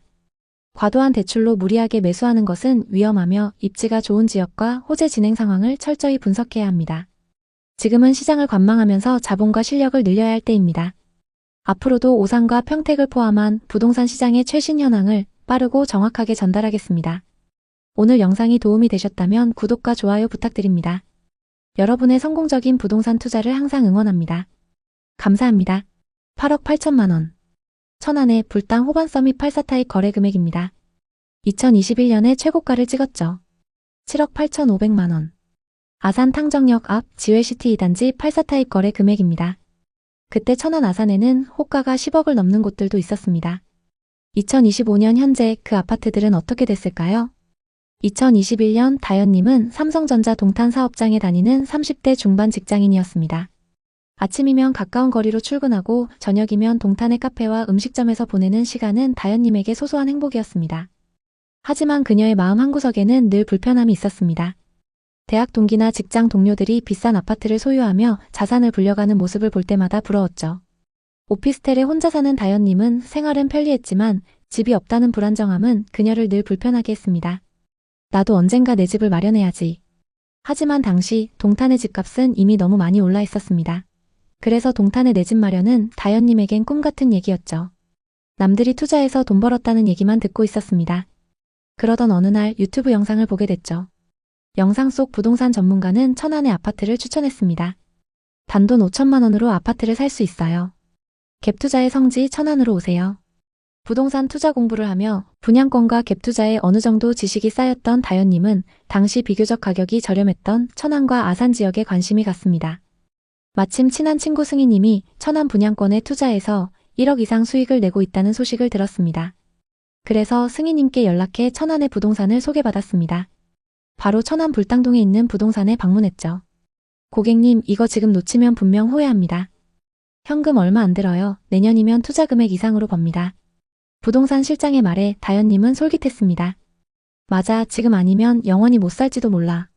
지금까지 모아놓은 돈이면 충분해. 그녀는 고민 끝에 결심했습니다. 당시 천안 불당동의 신축 아파트는 25평이 매매가 5억 5천만 원, 전세가 4억 5천만 원이었어요. 다현님은 본인 돈 7천만 원과 신용대출 3천만 원을 합쳐 갭투자로 아파트를 샀습니다. 중개사가 갭 한 채 돌리면 월급보다 빨리 부자 된다고 했고 부동산 카페에서도 천안은 전세가율이 높아 안전하다는 이야기가 돌았죠. 게다가 주변에서 집값은 절대 안 떨어진다는 분위기가 형성됐어요. 다현님의 첫 투자 불당동 아파트 매수는 순조로웠습니다. 전세 세입자를 바로 구했고 큰 돈을 들이지 않고 아파트를 소유했다는 뿌듯함이 있었죠. 당시 천안 아산 지역은 삼성전자 등 대기업의 영향으로 전세 수요가 높았고 부동산 시장은 뜨거웠어요. 계약하고 3개월이 지난 시점 다현님이 투자했던 아파트가 5억 8,500만 원에 거래됐어요. 3개월 만에 3,500만 원이 올라버렸죠. 기분이 너무 좋았던 다현님은 남동생에게도 이 방법을 알려줬습니다. 민규야, 지금 모아놓은 돈으로 저축하지 말고 누나처럼 갭 투자해. 그럼 금방 돈 벌 수 있어. 내가 알려줄게. 주말에 동생과 함께 다시 천안의 부동산을 방문했고 급매물이라고 추천받은 매물을 바로 계약했습니다. 이렇게 두 남매는 투자 고수가 된 것 같은 기분으로 하루하루 들떠 있었습니다. 매일 올라가는 시세를 보며 너무 행복했죠. 비싸게 팔면 다음 투자할 곳은 동탄이라며 미리 계획도 세웠습니다. 하지만 어느 순간 상황이 바뀌기 시작했어요. 금리가 올라가면서 부동산 시장이 급격히 안 좋아졌습니다. 금리가 오르면 대출 이자가 늘어나고 이는 전세와 매매 수요 모두를 위축시키죠. 다현님이 계약한 지 2년이 지난 2023년 초 불당동 아파트의 전세입자가 전세금을 1억 내려달라고 요구했습니다. 아니면 다른 집으로 이사를 가겠다고 했죠. 해당 아파트 단지의 전세 시세가 그만큼 하락했던 겁니다. 같은 단지의 매매가는 이미 4억 초반까지 떨어졌고 다현님의 매입가보다 훨씬 낮았습니다. 결국 다현님은 전세 반환 대출과 마이너스 통장으로 돈을 마련해 전세입자를 붙잡았지만 갭이 2배 이상 커졌습니다. 사실 전세를 끼고 매수할 때 투자금이 적다라는 건 일시적일 수 있어요. 전세 보증금은 전세입자가 언제든 반환을 요구할 수 있는 부채입니다. 하락장에서는 더 위험하죠. 다현님은 갭 투자가 안전하다고 생각했기 때문에 이 부채가 나중에 어떤 폭탄으로 돌아올지 몰랐습니다. 다현님의 동생도 비슷한 상황에 처했고 두 남매는 집을 산 게 아니라 부채를 산 기분이 들었다고 합니다. 무리한 갭 투자 그리고 충분한 정보 없이 남들을 따라 뛰어든 투자. 이 모든 것이 그들을 이 상황으로 이끌었죠. 갭 투자 다신 안 해. 이제는 더 이상 남들이 좋다고 하는 곳에 휩쓸리지 않을 거야. 우리가 감당할 수 있는 만큼만 투자해야 해. 현재 그들이 계약한 아파트는 처음 계약할 때보다 갭이 많이 벌어져 있습니다. 또 전세와 매매 시세도 같이 하락한 상황이죠. 이런 투자 실패 사례들은 이 두 사람만의 이야기가 아닌데요. 대체 이 지역에는 무슨 일이 일어나고 있는 걸까요? 부동산 상승기의 천안 아산 지역은 교통개발 호재와 일자리 그리고 신도시 개발로 엄청난 상승세를 보였습니다. 특히 전세와 매매 가격의 차이인 갭이 아주 적었는데요. 이로 인해 소액으로도 투자 가능한 갭 투자가 유행하며 전국의 모든 투자자들이 몰려들었습니다. 그 시기에는 전세 사기 사건들이 발생하기 전이었기 때문에 많은 사람들이 손쉽게 갭 투자를 할 수 있었죠. 이들은 사실상 자기 돈을 거의 들이지 않으면서 전세를 끼고 집을 살 수 있었습니다. 하지만 3년 정도 지난 지금 이들은 떨어진 아파트 가격을 보며 한숨만 쉬고 있습니다. 천안과 아산에서 거의 반토막에 가까운 하락 사례도 나타나고 있는 상황인데요. 한두 건이 아니라 이런 사례가 지금 천안 아산 곳곳에서 일어나고 있습니다. 천안 불당동의 한 아파트를 예로 들면 2021년 중반에는 시세가 평균 9억에서 9억 5천만 원 사이였으나 2023년 초 6억 중반까지 가격이 하락한 것으로 나타났습니다. 현재 거래되는 가격은 일부 회복하긴 했지만 최고가에 비해서 20% 이상 떨어진 상황입니다. 아산시는 북쪽으로 평택, 동쪽으로는 천안에 접해 있습니다. 삼성전자, 삼성디스플레이, 현대자동차 등이 들어서고 신도시가 건설되면서 인구가 꾸준히 늘어나던 곳이라 한동안 상승세를 탄 적이 있었습니다. 천안과 아산은 지리적으로 맞닿아 있어 하나의 생활권이라고 볼 수 있습니다. 이 말은 천안과 아산의 아파트 시세가 같이 움직인다는 뜻이기도 합니다. 실제로 2020년, 2021년 부동산 상승기에 두 지역 모두 가격이 올랐고 하락기에도 비슷한 수준으로 하락했습니다. 탕정에 있는 탕정 삼성 트라펠리스를 예로 들면 21년 10월 최고가 5억 6천만 원에 거래됐지만 25년 3월 3억 6천만 원까지 하락했습니다. 최고가에 비해서 2억이나 하락한 상황인데요. 이러한 변화는 금리 인상, 경제적 불확실성, 그리고 공급 과잉 등이 복합적으로 영향을 미친 결과로 분석됩니다. 이제 천안 아산의 부동산 시장, 특히 비싸게 거래된 지역들의 현재 상황에 대해 자세히 살펴보겠습니다. 그럼 11억 7천만 원까지 거래됐었던 아파트부터 살펴보겠습니다. 천안시 서북구 불당동에 위치한 린스트라우스 2단지입니다. 이 아파트는 2017년식 557세대 최고 31층의 아파트입니다. 신축급 단지의 규모도 크고 불당동 중심 상권도 가깝기 때문에 전세와 월세 수요가 높습니다. 아산 탕정과 배방이 인접해 있고 천안 아산역 접근성도 좋습니다. 113타입 분양가는 4억 1천만 원이었고 21년 최고가 11억 7천만 원에 거래됐습니다. 상승장일 때 분양가에서 7억 6천만 원이나 상승했습니다. 이 아파트의 현재 시세는 어떨까요? 최근 6층 매물이 9억 4천만 원에 거래되면서 고점 대비 2억 3천만 원이나 하락했는데요. 정말 이 정도로 많이 하락했을까요? 거래 내역을 살펴보면 2021년 205동 1001호 매물이 11억 7천만 원에 거래됐는데요. 이 아파트에 전세로 거주하던 40대 부부가 상승장 끝물에 매수했습니다. 최고가에 거래됐던 매물하고 최근 9억 4천만 원에 거래된 매물은 각각 6층과 10층으로 층수가 조금 차이 납니다. 층수별 시세를 비교해 보겠습니다. 최고가에 거래됐던 매물은 10층 매물이고 최근 하락 거래된 매물은 6층 매물입니다. 중층 이상 매물로 얼마나 빠졌는지 확인해 보겠습니다. 최고가에 거래된 매물과 같은 동인 205동의 매물이 나와 있는데요. 26층 매물이 9억 5천만 원에 나와 있습니다. 최고가 대비 2억 2천만 원가량 저렴하게 나와 있습니다. 현재 전세 5억의 임차인이 거주 중이기 때문에 현금 4억 5천만 원으로 매수가 가능합니다. 다음은 천안 성성동에 위치한 아파트인 천안 레이크타운 3차 푸르지오입니다. 신축 대단지인 만큼 전세와 월세 수요가 높은데요. 2020년식 1067세대의 신축 대단지입니다. 입주 시기가 상승장과 맞물리면서 엄청난 상승을 기록했습니다. 성성 호수공원과 삼성사업장이 가깝고 이마트를 포함해서 중심 상권 이용도 편리합니다. 84타입 분양가는 3억 3천만 원이었고 22년 최고가 7억 6천8백만 원에 거래됐습니다. 상승장일 때 분양가에서 4억 4천만 원이나 상승했습니다. 이 아파트의 현재 시세는 어떨까요? 최근 9층 매물이 5억 6천6백만 원에 거래되면서 고점 대비 26%나 하락했는데요. 거래 내역을 살펴보면 2022년 305동 2201호 매물이 7억 6천8백만 원에 거래됐습니다. 60대 투자자가 실거주 목적으로 상승장에 매수했습니다. 상승기 때 22층 매물이 7억 6천8백만 원에 거래됐고 최근 9층 매물이 5억 6천6백만 원에 거래되면서 2억 하락했습니다. 현재 84타입 301동 26층 매물이 5억 7천만 원에 나와 있습니다. 10개 부동산에 내놨는데요. 고층 매물 기준 고점 대비 아직 2억 정도 하락해 있는 상황입니다. 다음은 천안과 아산의 분양 아파트 분위기를 살펴보겠습니다. 현재 천안과 아산에는 거래 가능한 분양권 매물들이 많이 쌓여 있는데요. 현재 분양권 시세는 어떤지 살펴보겠습니다. 먼저 천안의 분양 아파트부터 보겠습니다. 청약 당시 고분양가 논란으로 미달을 기록했던 힐스테이트 두정역입니다. 84타입 평균 분양가 5억 4,800만 원대로 분양을 했는데요. 현재 분양권 시세는 어떨까요? 1호선 두정역 인근에 위치한 단지로 997세대이고 곧 입주를 앞두고 있습니다. 인근에 25년 입주하는 단지들이 있어서일까요? 대부분 매물에 마이너스 프리미엄이 붙어 있습니다. 현재 84타입 매물 중에는 분양가에서 3,500만 원까지 하락한 마피 매물이 있습니다. 105동 16층 매물이 분양가 5억 4,300만 원에서 3,500만 원 떨어져서 나와 있습니다. 다음은 아산입니다. 청약 당시 99타입을 제외하고 미달을 기록하면서 흥행에 실패했던 한신 더유입니다. 이 단지는 아산 중심부에서 벗어난 입지에 들어설 예정입니다. 그래서인지 현재 대부분 매물에 마이너스 프리미엄이 붙어서 나오고 있습니다. 25년 하반기 입주 예정인데요. 현재 104동 7층 84타입 매물은 분양가 4억 600만 원에서 마피 2,500만 원이 붙어서 분양가보다 싸게 나와 있습니다. 이어서 미분양 현황입니다. 천안에는 24년 하반기에 미분양 매물이 쌓였다가 점차 소진됐는데요. 현재 적정 수준 이하의 매물이 누적되어 있습니다. 아산에는 23년 이후 미분양 매물이 쌓이기 시작했습니다. 최근 조금 감소하긴 했지만 아직 1,600세대 이상의 매물이 쌓여 있습니다. 앞서 살펴본 분양권에 마이너스 프리미엄이 붙어 있는 이유를 알 수 있을 것 같습니다. 그럼 공급은 어떨까요? 천안에는 2023년과 2024년 수요보다 많은 신축 아파트가 공급됐습니다. 다만 26년과 27년에는 적정 수준으로 공급될 예정인데요. 현재 누적되어 있는 미분양 매물도 거의 없기 때문에 입지가 좋은 곳부터 상승할 가능성이 있습니다.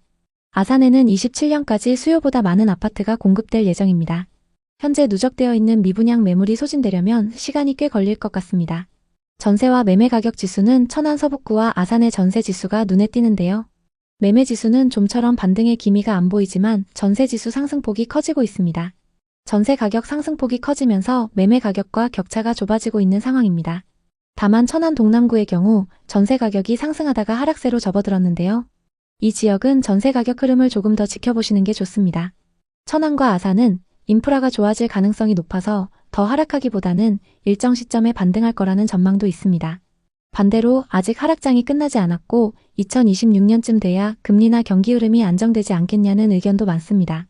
매수 우위 지수도 매우 낮은 수준이라는 평가가 있는데 쉽게 말해 현재는 집을 살 사람보다 파는 사람이 훨씬 많은 상황이라는 뜻입니다. 당분간 이러한 기조가 바뀌지 않는다면 집값이 빠르게 오르기는 어렵다고 봐야겠습니다. 그렇다고 해서 이 하락이 영원히 지속되지 않을 가능성도 있습니다. 지금도 누군가는 이 가격이면 싸다고 판단해 매수에 나설 수 있기 때문인데요. 하락 속에서 하나둘씩 거래가 살아나고 매수자가 늘어나면서 거래량이 반등하면 그때가 하나의 바닥 신호가 될 수 있습니다. 과거 하락장이었던 시기를 보면 거래량이 늘어난 뒤에야 가격이 오르는 걸 볼 수 있습니다. 결국 지금 중요한 것은 충분한 여유자금과 장기적 시야를 갖고 접근하는 것입니다. 지금 당장 매수의 단기 차익을 기대하기는 어려울 수 있지만 어쩌면 2, 3년 후 반등을 고려하고 준비한다면 남들보다 싼 가격에 내 집을 마련할 수도 있습니다. 천안 아산에 관심 있는 분들에게 도움이 됐으면 좋겠네요. 오늘도 영상 봐주셔서 감사합니다. 항상 여러분의 성공적인 투자를 응원하겠습니다. 오늘 영상이 도움되셨다면 구독, 좋아요 부탁드립니다. 감사합니다. 지난 상승장 30대 부부 승호님과 유연님은 매일 저녁 부동산 관련 영상을 보며 투자 공부를 하고 있었습니다. 이 지역에 투자하면 무조건 돈 벌 수 있습니다. 각종 호재가 눈에 들어왔고 부동산 전문가는 말했습니다. 지금이 부동산 투자의 마지막 기회. 고덕 신도시와 지제역 그리고 브레인시티. 평택에서 기회를 노려보세요. 하나같이 부동산 투자 심리를 자극하는 문장들이었습니다. 그 당시 대학 동기와 회사 동료들도 다들 부동산 이야기를 하며 자랑하기 바빴습니다. 아내 유연님과 대학 친구인 미니님은 신혼 때 무리해서 샀던 서울 아파트가 벌써 2억이나 올랐다며 부동산 시세 그래프를 보여줬습니다. 앞으로 서울 집값은 계속 오를 것 같다라는 미니님의 말에 유연님은 마음속에 불안감이 커졌습니다. 우리는 지금 전세 살고 있는데 계속 이렇게 살아도 되는 건가? 당시 부부는 저렴한 구축 아파트의 전셋집에서 월급을 저축하며 투자 기회를 노리고 있었습니다. 매번 떨어지는 신혼부부 전용 청약에 지쳐 있었죠. 하지만 서울 수도권의 아파트 가격은 이미 그들이 모아놓은 돈으로는 꿈도 꾸기 어려운 수준이었죠. 이대로라면 평생 집 한 채 못 사겠구나 라는 불안이 부부의 마음을 짓눌렀습니다. 하지만 2%대 저금리 주택담보대출을 활용하면 부동산 투자가 불가능한 꿈만은 아니었습니다. 지인들의 성공담과 커뮤니티의 상승론에 휩싸인 부부는 점점 더 크게 투자에 대한 욕심이 생겼습니다. 밤낮을 가리지 않고 부동산 관련 자료를 검색했죠.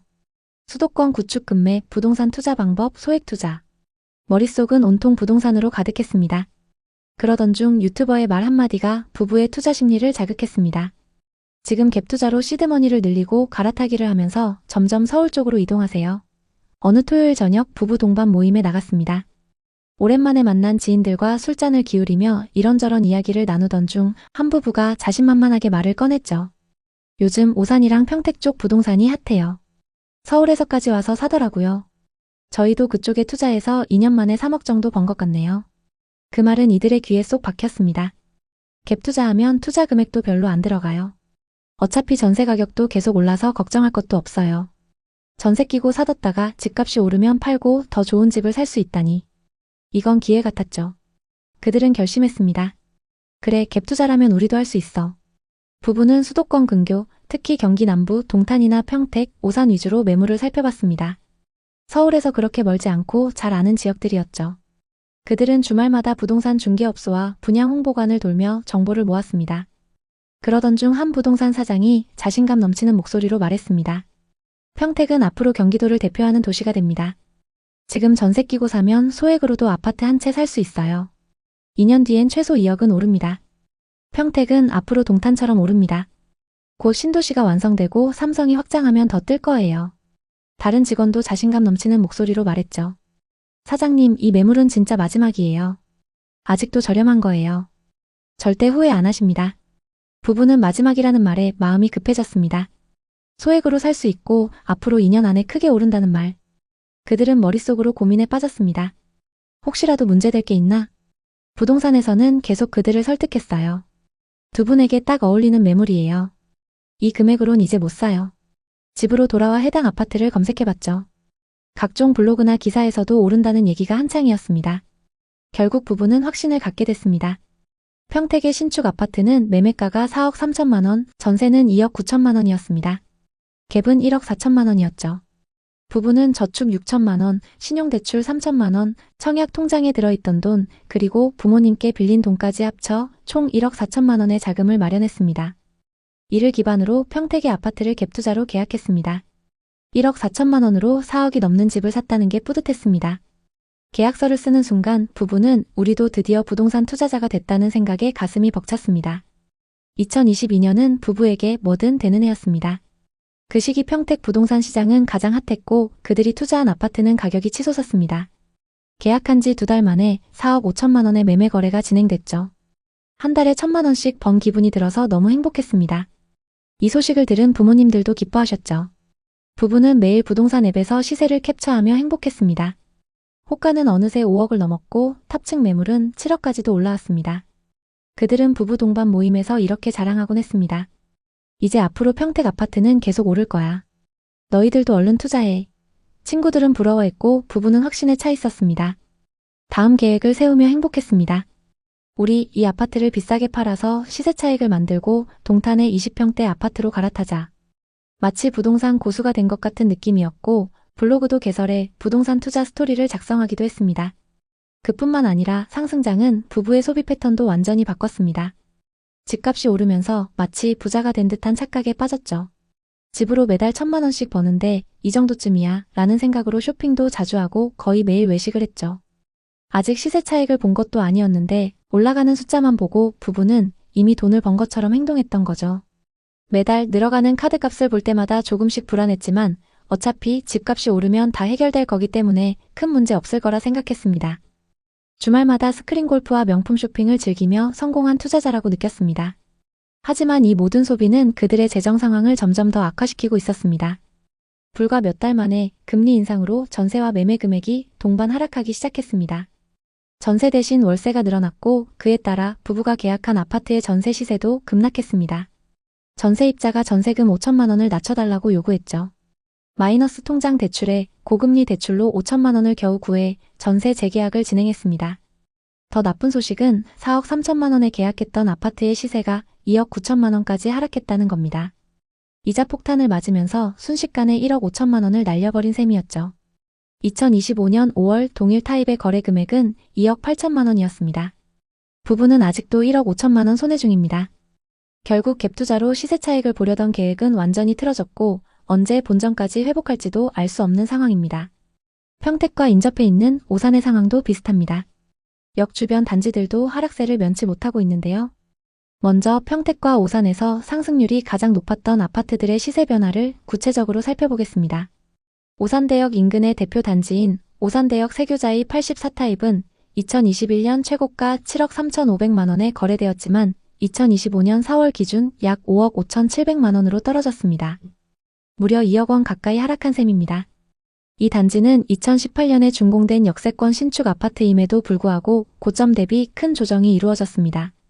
이는 세교 신도시 내 공급 과잉과 인프라 부족이 주요 원인으로 분석됩니다. 평택 고덕 신도시의 사례도 살펴보겠습니다. 평택 고덕 신도시의 자연엔 자이 84타입 역시 2021년 9억까지 거래되었으나 2025년 4월 기준 5억 수준으로 정확히 4억 하락했습니다. 고덕국제 신도시는 삼성전자 반도체 공장과 협력사들의 입주로 초기 관심을 끌었지만 엄청난 수의 신축 아파트 공급이 이루어지며 매물이 계속적으로 쌓이고 있습니다. 이로 인해 추가 하락 가능성이 제기되고 있는 상황입니다. 그렇다면 오산과 평택의 부동산 시장이 왜 이렇게 하락했을까요? 오산 세교지구와 평택 고덕 신도시는 최근 대규모 아파트 단지가 연이어 입주하며 공급이 수요를 초과했습니다. 특히 평택 고덕 신도시는 단기간 내 2만 세대 이상의 아파트가 공급되며 시장에 부담을 주었습니다. 오산 세교 역시 신축 아파트 단지가 계속 들어서며 매물 증가로 가격 조정이 이루어지고 있습니다. 이러한 공급 과잉은 단기적으로 가격 하락을 부추겼습니다. 오산 세교는 상업시설과 생활 인프라가 부족한 점도 큰 단점으로 꼽힙니다. 대형 병원, 대형 마트, 문화시설 등이 부족해 주민들이 오산 원도심이나 인근의 수원, 용인, 화성으로 이동해야 하는 불편함이 있습니다.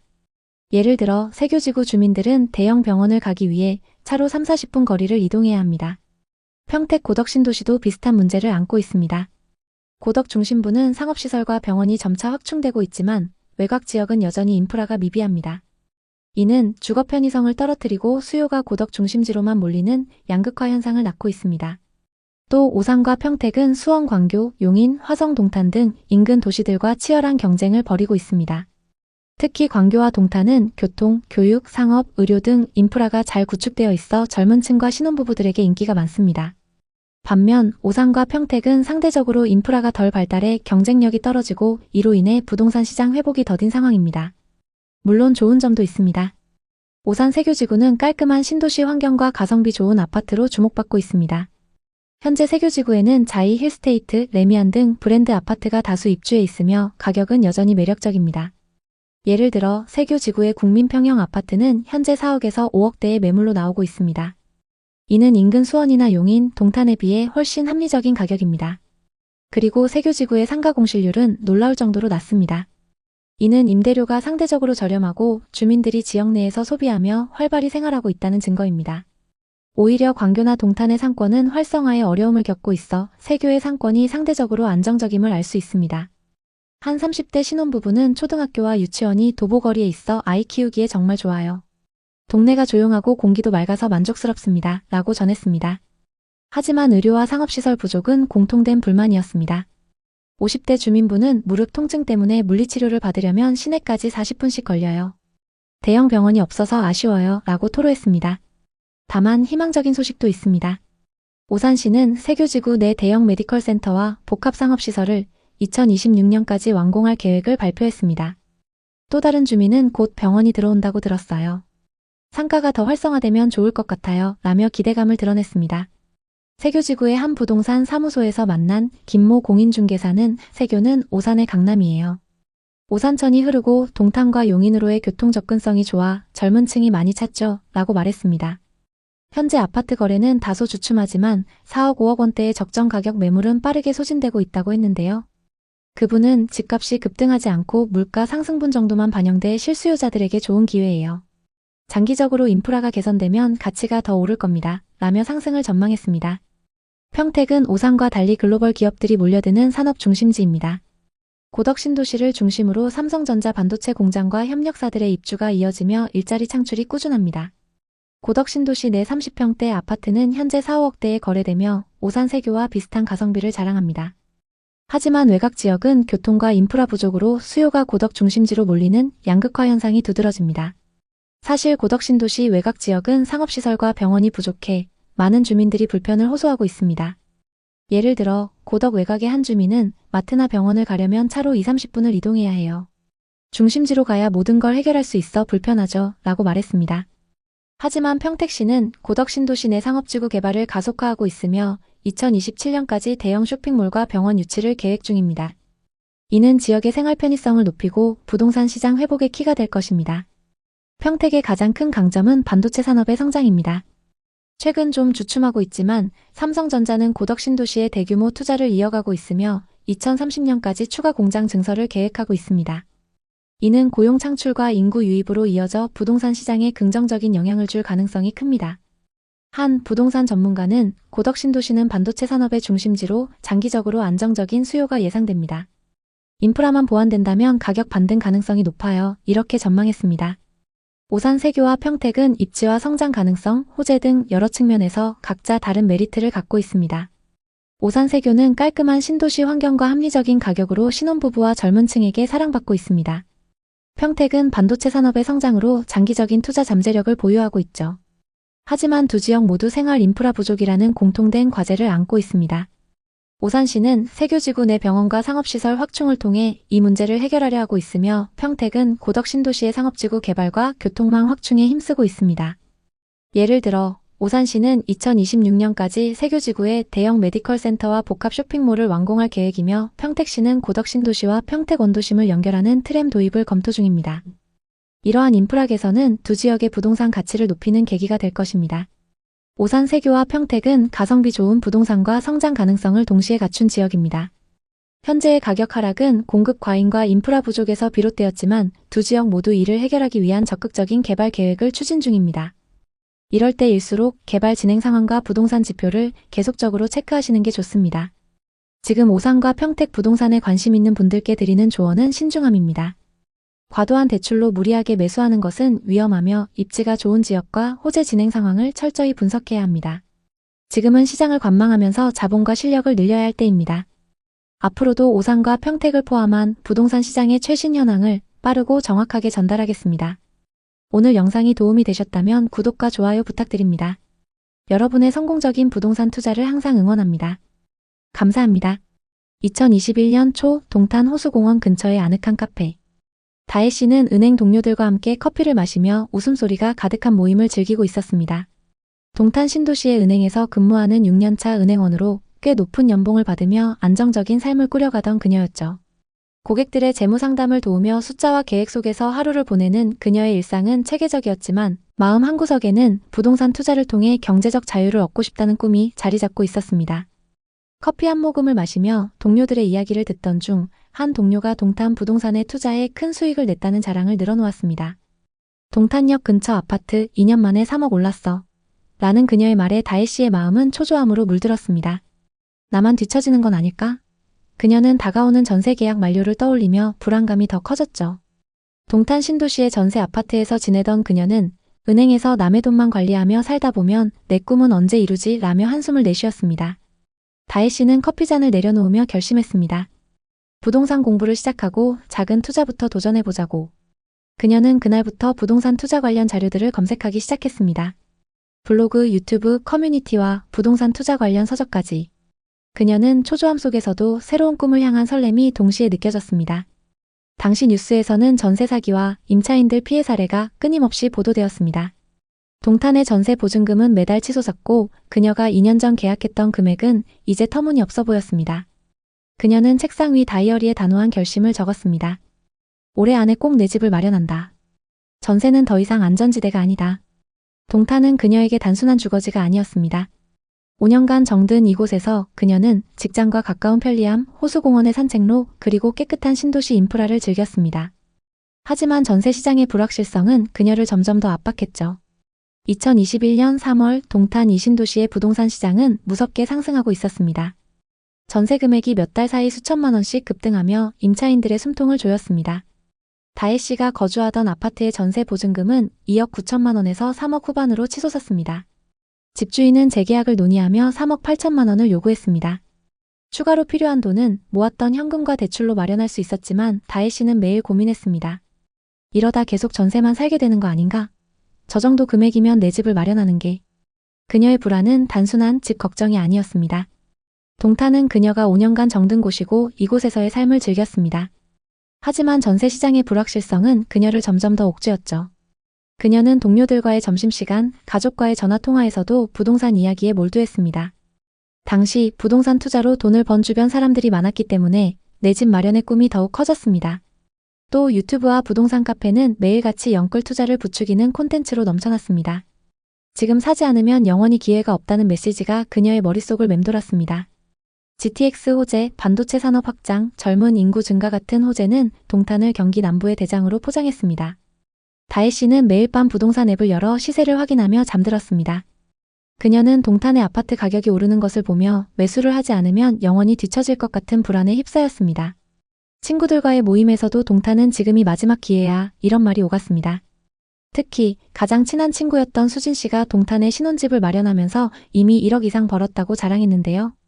그녀는 점점 더 강하게 매수 욕구에 사로잡혔습니다. 그러던 어느 날 다혜 씨는 유명 부동산 전문가의 강의를 듣게 됩니다. 전문가의 목소리는 자신감과 설득력으로 가득했습니다.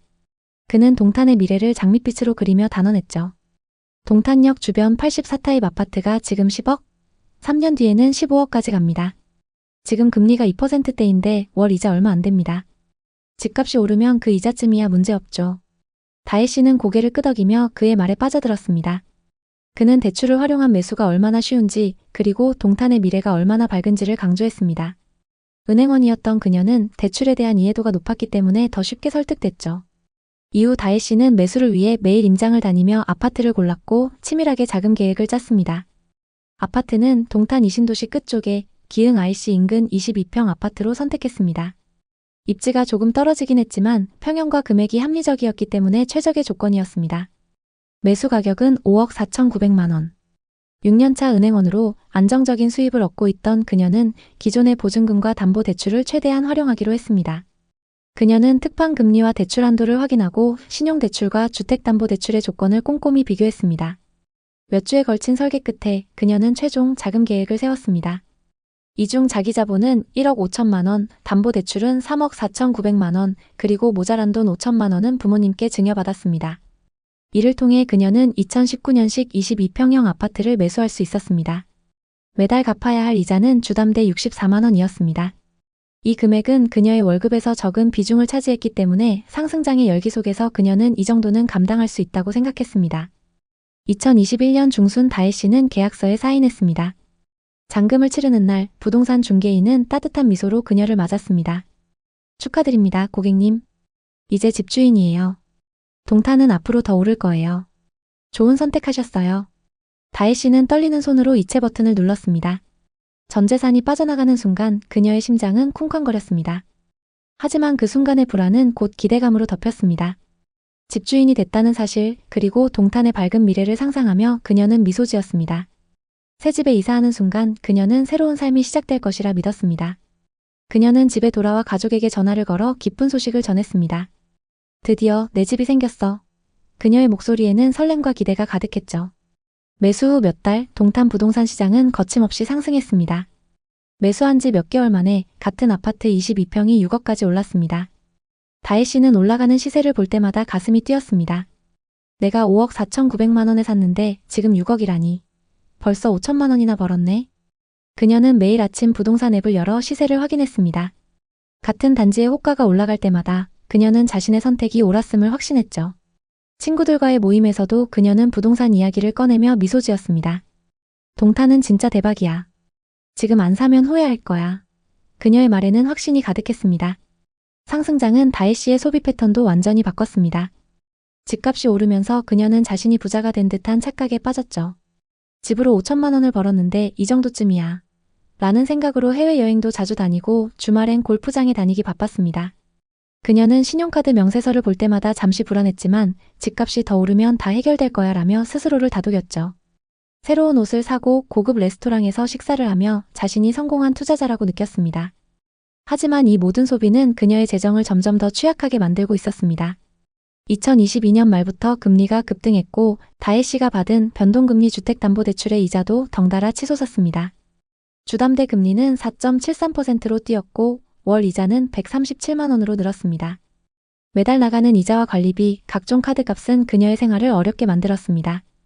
외식과 쇼핑은커녕 기본적인 생활비를 유지하기도 버거워졌습니다. 2023년 동탄 부동산 시장은 완전히 얼어붙었습니다. 다혜 씨네 아파트는 매물만 계속 쌓이고 거래는 안 되는 상황이 계속됐습니다. 단지에 있는 부동산에는 22평 4억 급매라는 전단지가 붙었습니다.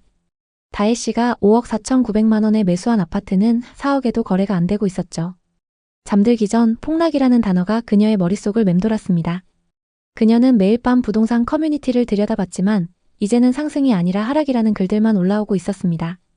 2024년 말 같은 22평 아파트가 3억 7,300만 원에 거래됐습니다. 저층 매물이었지만 시세가 너무 많이 떨어진 걸 보고 그녀는 망연자실했습니다. 부동산에서는 지금은 어쩔 수 없으니 기다리라는 말만 반복했죠. 1억 7천만 원의 손실을 안고 있지만 그녀는 손절 대신 버티기를 선택할 수밖에 없었습니다.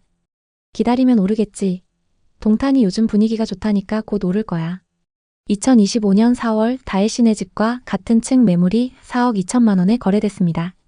동탄역 쪽은 계속 오른다는데 우리 집은 왜 안 오르는 거야? 아직도 1억 3천만 원 손해 중이네. 2024년 중반 이후부터 들려오는 동탄의 반등 소식은 아직 다혜 씨에게는 실감이 안 나는데요. 어디는 오르고 어디는 제자리인 이유가 뭘까요? 2020년, 2021년 상승기에 동탄은 서울의 강력한 부동산 규제를 피해 풍선 효과로 급등했습니다. 일자리, GTX, 신도시 인프라 등 뛰어난 장점이 부각되면서 실수요자와 투자자 모두 몰렸죠. 특히 동탄역 주변 가치 인프라가 잘 갖춰진 곳은 매물이 나오는 즉시 거래되면서 끝을 모르고 상승했습니다. 문제는 이 시기에 과도한 대출로 집을 산 분들입니다. 13억에 샀다면 대출을 7억 8억 정도는 받았을 겁니다. 하지만 지금 10억에도 안 팔린다면 팔더라도 대출 상환을 겨우 할 수 있는 정도인 상황입니다. 반면 하락장에서 샀던 분들은 대출 부담이 훨씬 적거나 높은 금액의 전세를 둘 수 있겠죠. 2020년과 2021년 무렵에는 지금이 아니면 영원히 못 산다며 영끌로 아파트를 매수하는 사례가 크게 늘었습니다. 그 시기에는 오히려 인접한 광교나 위례보다 더 강한 상승률을 보였다는 분석도 있었고 일부 단지는 순식간에 최고가를 갱신했습니다. 하지만 2022년 들어 미국이 본격적으로 금리를 올리면서 한국 역시 기준금리를 계속 높일 수밖에 없었습니다. 그 결과 대출에 크게 의존하던 부동산 매수세가 급속도로 식기 시작했습니다. 동탄도 예외는 아니었습니다. 한때 15억 16억 원에 거래되던 아파트가 10억대로 내려오고 매물이 쌓여도 사겠다는 사람이 없었습니다. 이제 동탄도 끝난 것 아니냐는 비관론이 흘러나왔고 실제로 고점 매수자 중에는 이자 부담을 이기지 못해 경매를 당하거나 큰 손실을 본 분들도 많았습니다. 그렇게 얼어붙었던 시장이 최근 들어 다시 반등 조짐을 보이기 시작했습니다. 정부가 여러 가지 규제를 완화했고 세제 개편과 함께 대출 문턱이 낮아진 영향이 컸습니다. 언론에서는 동탄역 인근 아파트가 다시 신고가를 기록했다는 기사를 내보냈는데 이를 본 사람들은 동탄이 다시 살아난다며 기대감을 보이기 시작했습니다. 특히 동탄역 롯데캐슬 전용 84타입이 16억에 거래되었다는 소식이 전해지면서 많은 사람들이 놀라워했습니다. 그렇다고 모든 단지가 똑같이 오른 건 아닙니다. 일각에서는 특수거래에 불과할 수 있으니 과대 해석은 금물이라고 경고하고 있습니다. 과거에도 인위적으로 높은 가격의 계약을 체결한 뒤 해당 거래를 분양 광고 등에 이용하고 나중에 취소하는 사례가 곳곳에서 드러났기 때문입니다. 동탄에서도 그런 일이 재현될 가능성이 있기 때문에 실제로 계약이 확정되고 잔금까지 이뤄지는지를 지켜봐야 한다는 목소리도 큽니다. 그럼에도 불구하고 시장이 꿈틀대기 시작하면 사람들은 자연스럽게 혹시 더 오르지 않을까 하는 기대를 품습니다. 2030 세대 중에는 규제 풀렸을 때 빨리 사야 한다며 성급하게 움직이는 분들도 계시다고 합니다. 이들을 두고 한 부동산 전문가는 이미 2021년에 영끌로 샀다가 2022년 금리 인상으로 크게 당했던 분들이 많았는데 불과 2, 3년 만에 비슷한 움직임이 반복되는 것 같아 조마조마하다고 말했습니다. 대출 이자 부담이 여전히 큰 상황에 무리하게 집을 사면 또다시 문제가 생길 수 있다는 지적입니다. 광교와 비교해보면 상황은 더 복잡해집니다. 광교 중흥 S클래스 같은 대장 아파트가 호수를 끼고 초고가를 찍었지만 지금은 상가 공실이 많아 실제 경기는 죽어 있는데 집값만 비싸다는 비판을 받고 있습니다. 아무리 지역이 좋아 보여도 대출을 과도하게 받아 집을 매수한 이들이 결국 이자를 갚느라 소비를 줄이게 되면 상권이 활성화되기 어렵다는 논리입니다. 동탄도 많은 가구가 대출을 끼고 매수한 것으로 알려져 있어 이런 악순환이 재현될 가능성을 배제할 수 없습니다. 그렇다고 동탄이 그냥 거품이 잔뜩 낀 지역이라고만 치부하기에는 GTX 계통과 반도체 산업이라는 대형 호재가 실제로 존재합니다. 동탄 주민들 중에는 호재가 크니까 2, 3년 뒤면 수도권 남부 대장으로 자리 잡을 거라고 자신 있게 말하는 분들도 많습니다. 또한 도심 설계가 체계적이고 주변 상업시설이 꾸준히 들어서는 중이라 살기 좋은 신도시라는 평가도 있습니다. 결국 동탄에서 벌어지는 상승과 하락을 한마디로 정리하기는 어렵습니다. 분명한 것은 폭등 뒤에는 폭락 그리고 다시 불안한 반등이라는 흐름이 2, 3년 사이에 보여졌다는 점입니다. 한번 급등했다고 해서 영원히 오르는 게 아니고 한번 폭락했다고 해서 회복이 불가능한 것도 아닙니다. 결국 금리, 정책, 지역 인프라, 심리 등이 복합적으로 맞물려 시장을 움직입니다. 현재 동탄 부동산 시장이 다시 주목받게 된 이유는 정부의 규제 완화와 세제 개편이 큰 몫을 했습니다. 고금리 시대가 이어지고 있음에도 사람들은 앞으로는 더 힘들어질 수 있으니 지금이라도 사두자 혹은 이제 곧 금리가 안정되면 집값이 또 올라갈 거다 라는 기대를 가지는 경우가 많습니다. 그러나 다른 한편에서는 금리가 안정된다는 보장이 없고 대내외 경제 상황이 좋지 않으니 이럴 때 영끌로 들어갔다가 지난번처럼 낭패를 볼 수 있다는 우려도 제기됩니다. 실제로 동탄에서 영끌로 집을 샀다가 2022년에 금리 인상으로 매물을 내놓고도 팔리지 않아 경매까지 간 사례를 언론에서 다룬 적이 있습니다. 그분들은 1, 2억씩 손실을 감수하고서라도 이자 부담을 줄이기 위해 어쩔 수 없이 처분했다고 합니다. 그러니 조금만 상황이 달라지면 유사한 사례가 또 생길 가능성이 있습니다. 특히 분양을 앞둔 시행사나 건설사에서는 고가 거래 사례를 통해 분양가를 높이려는 의도가 있을 수 있어 실제로 거래가 최종 성사되는지 늘 확인이 필요합니다. 그렇다면 지금 동탄에 들어가면 안 되는 건가? 이런 질문도 자연스럽게 나옵니다. 이에 대해 부동산 전문가들은 무조건 안 된다가 아니라 매우 신중해야 한다는 쪽에 가깝습니다. 실거주를 위해 오랜 기간 거주할 목적이라면 어느 정도 가격 변동은 감수하고 충분히 만족스러운 생활 인프라를 누릴 수 있습니다. 그러나 단기 시세 차익을 노리고 또다시 영끌로 뛰어드는 것은 여전히 위험이 크다는 것이 대세 의견입니다. 현재 미국 금리가 조금 낮아지긴 했지만 언제 또 올릴지 알 수 없는 상황이고 국내 상황도 언제 어떻게 변할지 알 수 없습니다.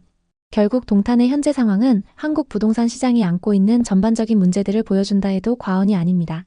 어느 순간 수요가 폭발해 단기간에 가격이 치솟고 금리 인상으로 바로 꺾였다가 규제 완화로 다시 반등하는 식의 패턴이 반복됩니다. 이런 환경에서 중요한 것은 오를 때 무조건 올인하기보다 위험을 인식하고 대비하는 자세입니다. 지금처럼 대외 여건이 불안정한 시기에는 혹시 모를 하락장에 대비해 대출을 줄이고 자본을 늘려나가는 게 현명합니다. 한편 동탄이 과연 광교나 위례보다 입지가 좋냐는 논쟁도 계속됩니다. 일각에서는 GTX 개통으로 서울 접근성이 강화된다면 동탄이 훨씬 경쟁력이 올라간다고 말하지만 정작 그것이 실현되기 전까지는 불확실한 미래로 남아 있습니다. GTX 호재 효과가 생각보다 미비하거나 다른 변수로 인해 수요가 줄어들면 예상만큼 시세가 오르지 않을 수도 있습니다. 이렇듯 동탄은 다양한 변수를 한꺼번에 끼고 있는 지역입니다. 그렇다고 해서 동탄 자체가 나쁜 도시라는 의미는 전혀 아닙니다. 잘 정비된 인프라와 도시 설계가 이미 훌륭하다고 평가받고 있고 주민 만족도가 높다는 후기도 많습니다. 하지만 앞으로 오를 거라는 기대감만 갖고 과도하게 대출을 끼거나 주변 시세를 보지 않고 덜컥 매수하는 건 위험성이 크다는 점도 분명합니다. 결론적으로 동탄이 지금 다시 부상하는 모습은 어떻게 보면 당연하지만 동시에 우려스럽습니다. 이미 한 차례 폭등과 폭락을 경험한 곳이어서 또다시 버블이 생기는 건 아닌지 시장이 어떻게 반응할지 주시해야 한다는 의견이 우세합니다. 어느 부동산 관계자는 주변에서 한두 건 고가 거래가 나오면 전체 시세가 다 오른 것처럼 호도되는 경우가 많다고 말합니다. 그러나 부동산이란 한두 건으로 모든 것을 일반화하기 어렵습니다. 확정된 거래인지 취소 가능성은 없는지 주변 매물은 어떻게 움직이는지를 꼼꼼히 봐야 합니다. 부동산은 어느 누구도 속단하기 어렵고 특히 동탄처럼 짧은 기간의 폭등과 폭락을 모두 맛본 곳이라면 더욱 그렇습니다. 지금은 무엇보다도 차분한 시각과 정확한 정보를 토대로 무리한 영끌을 피하면서 자신의 재무 상황에 맞는 선택을 하는 것이 바람직해 보입니다. 동탄 부동산에 관심 있는 분들에게 도움이 됐으면 좋겠네요. 오늘도 영상 봐주셔서 감사합니다. 항상 여러분의 성공적인 투자를 응원하겠습니다. 오늘 영상이 도움되셨다면 구독, 좋아요 부탁드립니다. 감사합니다.